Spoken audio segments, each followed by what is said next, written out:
সুপ্রিয় শিক্ষার্থী, সবাইকে অনেক অনেক প্রীতি ও শুভেচ্ছা জানিয়ে শুরু করছি আজকের ক্লাস। আমি মাহমুদ হাসান, কোর্স কোঅর্ডিনেটর ও টিচার, রেডিয়াম সায়েন্স একাডেমি, জীববিজ্ঞান বিভাগ।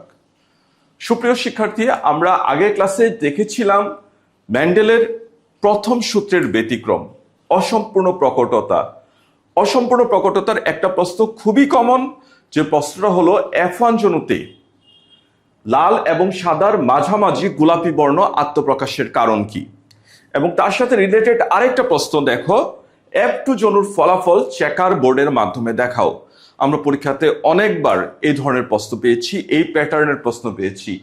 F2 জনুর ফলাফল অর্থাৎ F1 এ ক্রস ঘটিয়ে এই গোলাপি ফুলের মধ্যে যদি আবার আমরা ক্রস করি, পরবর্তীতে F2 জনুতে চেকার বোর্ডের মাধ্যমে কি হবে, সেই ঘটনাটা আমাদের বিশ্লেষণ করতে হবে। তাহলে F2 তে যাওয়ার আগে আমরা এই গোলাপি বর্ণ যে পেলাম, কিভাবে গোলাপি বর্ণ পেয়েছি, তার জিনোটাইপ কি, এই সংশ্লিষ্ট কিছু ব্যাখ্যা আগে দিতে হবে। আর ওইটুকু দেওয়ার পরে F1 জনুর স্পষ্ট ধারণা দিয়ে পরবর্তীতে তোমার চেকার বোর্ডে যেতে হবে, অর্থাৎ F2 জনু নির্ণয় করতে হবে। তাহলে চলো আমরা শুরু করি। এই প্রশ্নের উত্তরটি কিভাবে লিখতে হয় আমরা এইভাবে শুরু করব। উদ্দীপক অনুযায়ী F2 জনুর ফলাফল আমরা কিভাবে বিশ্লেষণ করব, চলো সেই প্রশ্নের উত্তরটাই আমরা এখানে দেখি।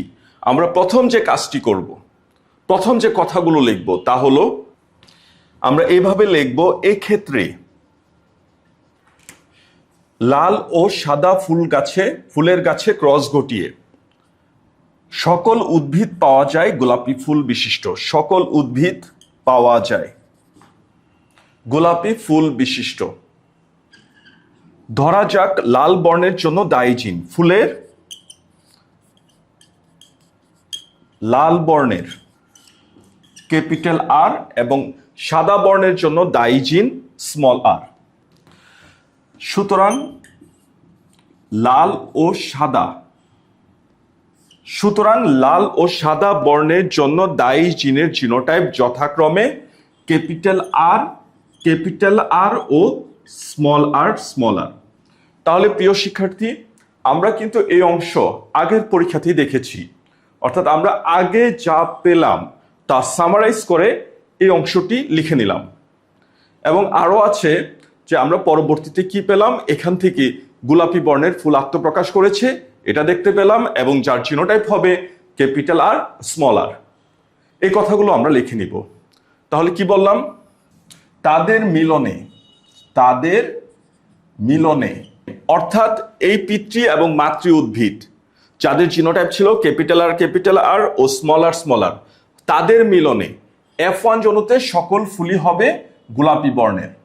F1 জনুর সকল উদ্ভিদে ফুল হবে গোলাপি বর্ণের, যার জিনোটাইপ দাঁড়ায় ক্যাপিটাল আর স্মল আর। তাহলে শিক্ষার্থী, এই ঘটনাটা কিন্তু আমরা আগের পরীক্ষায় দেখেছিলাম। এটা তো আর বলা যাবে না যে আগের পরীক্ষা থেকে প্রায় আমরা এইভাবে কথায় আগের অংশ আগে যা পেয়েছি, অর্থাৎ F1 জনুর ঘটনাটুকু আমরা এই ক্ষেত্রে কথায় লিখে নিয়ে আসব। পরবর্তীতে আমরা এই মুহূর্তে আমাদের আসল চেকার বোর্ড নির্ণয়ের পরীক্ষা শুরু করব। তাহলে শিক্ষার্থী, এই অংশটুকু যে তুমি লিখেছ, এটার জন্য কিন্তু কোনো মার্কস বরাদ্দ নাই। তোমার প্রশ্নটুকু সাজিয়ে আনার জন্য এই কথাটুকু তোমার লিখতেই হবে। এখন তোমার আসল প্রশ্নের উত্তর শুরু হতে যাচ্ছে। তাহলে আমরা F1 জনুর উদ্ভিদ পেয়ে গেলাম, যার জিনোটাইপ হবে ক্যাপিটাল আর স্মল আর। এই ক্ষেত্রে F1 জনুর গোলাপি বর্ণের ফুল বিশিষ্ট উদ্ভিদে ক্রস ঘটিয়ে, কি বললাম, গোলাপি উদ্ভিদে ক্রস ঘটিয়ে F2 বংশধরের উদ্ভিদ পাওয়া যায়। F2। তাহলে শিক্ষার্থী, চলো আমরা সামনের দিকে F2 কিভাবে বের করতে হয় তা তো আমাদের জানাই আছে। অর্থাৎ আমরা কি করব, এখানে চেকার বোর্ড বানাবো। তাহলে আমরা F1 জনুর গোলাপি বর্ণের ফুল বিশিষ্ট উদ্ভিদে এবার চলো আমরা ক্রস ঘটাই। কিভাবে, F1 ক্রস F1। অর্থাৎ এই F1টাকে আমরা যদি বাবা উদ্ভিদ আর এই F1টাকে যদি আমরা মাতৃ উদ্ভিদ ধরি, তাহলে কি হবে? ক্যাপিটাল আর স্মল আর। F1 জন্য সবগুলো উদ্ভিদই ছিল, তাহলে কি বলেছি আগেই বলে নিয়েছি, F1 জন্য সবগুলো উদ্ভিদই হবে গোলাপি বর্ণের, যার জিনোটাইপ হলো ক্যাপিটাল আর স্মল আর। এই ক্যাপিটাল আর স্মল আর অর্থাৎ F1 জন্য উদ্ভিদের মধ্যে ক্রস ঘটাচ্ছি, যারা সবাই হলো কি বর্ণের বলেছি? গোলাপি। তাহলে আমরা অক্ষর দিয়ে নির্ণয় করলাম তার জিনোটাইপ এবং বাহ্যিক প্রকাশিত বৈশিষ্ট্য। এটা হলো তার গোলাপি বর্ণ, যা হলো তার ফিনোটাইপ। প্রিয় শিক্ষার্থী, তোমাদের অবশ্যই জানা আছে এই ধরনের যদি জিনোটাইপ থাকে তাহলে কয় ধরনের গ্যামেট পাওয়া যাবে। তাহলে আমরা এখান থেকে পাই 2 ধরনের গ্যামেট, ক্যাপিটাল আর স্মল আর এখান থেকে পাবো 2 ধরনের গ্যামেট, ক্যাপিটাল আর স্মল আর। তাহলে আমরা কি পেলাম? জননকোষ বা গ্যামেট। আর তোমরা তো এটাও জানো, আগেও বলেছি, অনেকবার বলেছি, 2 ধরনের পুং গ্যামেট 2 ধরনের স্ত্রী গ্যামেটের সাথে 2 দুগুণে 4 রকম ভাবে মেলার সুযোগ পাই।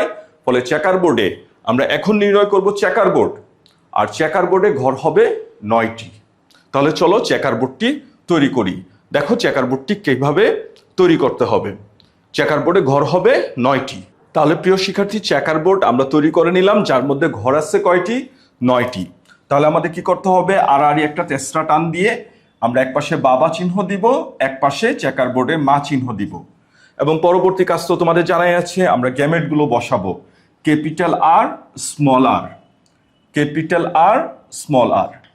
বাবার থেকে প্রাপ্ত গ্যামেট রো আর মায়ের থেকে প্রাপ্ত গ্যামেট সারিতে বসিয়ে নিয়ে আমরা এখানে গ্যামেটগুলোর অবস্থান দেখে, গ্যামেটগুলোর ঘর দেখে আমরা পরবর্তীতে প্রাপ্ত ফলাফলগুলো নির্ণয় করে নিব। তাহলে এই ক্ষেত্রে এই ঘরে কি হবে? সবার উপরে দেখব, সবার বামে দেখব, ক্যাপিটালটা আগে লিখব। তাহলে কি উপরে দেখো আর বামে দেখো কি আছে? Capital R. এই ঘরে সবার উপরে সবার বামে ক্যাপিটালটা আগে লিখতে হবে, তাহলে আছে ক্যাপিটাল আর স্মল আর। এই ঘরে আছে সবার উপরে সবার বামে ক্যাপিটাল আর স্মল আর।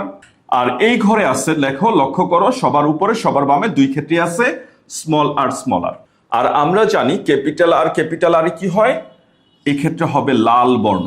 ক্যাপিটাল আর স্মল আরে কি বর্ণ আত্মপ্রকাশ করবে? গোলাপি বর্ণ, গোলাপি। ক্যাপিটাল আর স্মল আর এই ক্ষেত্রেও হবে গোলাপি। আর স্মল আরে দেখা যাবে আমরা এক্ষেত্রে কি পেয়েছি? স্মল আর আমরা এখানে পাবো কি বর্ণ? সাদা বর্ণ। ফুলের সাদা বর্ণ এক্ষেত্রে প্রকাশ পাবে। তাহলে আমরা কি পেয়েছি? চলো আমরা অনুপাত 2টা লিখি। আমরা প্রথমে লিখবো কি? প্রথমে লিখবো F2 জনুর। তাহলে চেকার বোর্ডটা হলো F2 জনু। এই F2 জনুর আমরা প্রথমে লিখবো ফিনোটাইপিক অনুপাত, লাল ইস্টু গোলাপি ইস্টু সাদা। লাল ইস্টু গোলাপি ইস্টু সাদা। দেখো চেকার বোর্ডে আমরা কি পেলাম? লাল কয়টি? 1টি, গোলাপি কয়টি? 2টি, আর সাদা কয়টি? 1টি। তাহলে আমরা এটাই লিখবো 1:2:1। এবং জিনোটাইপিক অনুপাত হবে, অক্ষর দিয়ে ধরবো ক্যাপিটাল আর স্মল আর ও স্মল আর। যা হবে দেখো, ক্যাপিটাল আর কয়টি? 1টি, ক্যাপিটাল আর স্মল আর কয়টি? 2টি, এবং স্মল আর কয়টি? স্মল আর হলো 1টি। তাহলে হবে 1:2:1। তাহলে এই হলো ফিনোটাইপিক অনুপাত, জিনোটাইপিক অনুপাত। লক্ষ্য করো 2টি অনুপাতই হলো 1:2:1। তাহলে এই হলো মেন্ডেলের সূত্রের ব্যতিক্রম অসম্পূর্ণ প্রকটতা দিয়ে একটি বিশেষ পরীক্ষা, এবং পরীক্ষায় এই ধরনের প্রশ্ন আসে। F2 জনুর ফলাফল চেকার বোর্ডের মাধ্যমে বিশ্লেষণ করো। তাহলে প্রিয় শিক্ষার্থী, তুমি যদি শুধুমাত্র চেকার বোর্ড পর্যন্ত তৈরি করতে পারো, তাহলে কিন্তু তুমি এই প্রশ্নের উত্তরের অর্ধেক মার্কস পেয়ে যাবে। এবং পরবর্তীতে এই 2টা তথ্য, ফিনোটাইপিক অনুপাত আর জিনোটাইপিক অনুপাত, ক্লিয়ার করে দেখাও। আমার বিশ্বাস তোমার যে কোনো স্যার খাতা দেখুক তোমাকে ফুল মার্কস দিবেন।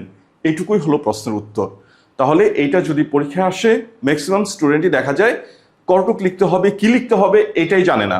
আর তুমি যদি এইভাবে লিখতে পারো, আমি যেভাবে লিখে দিয়েছি, যে প্যাটার্নে লিখে দিয়েছি, আমার বিশ্বাস তোমার অ্যাপ্রোপ্রিয়েট আনসার হবে এবং তুমিও পরীক্ষাতে ফুল মার্কস পাবে।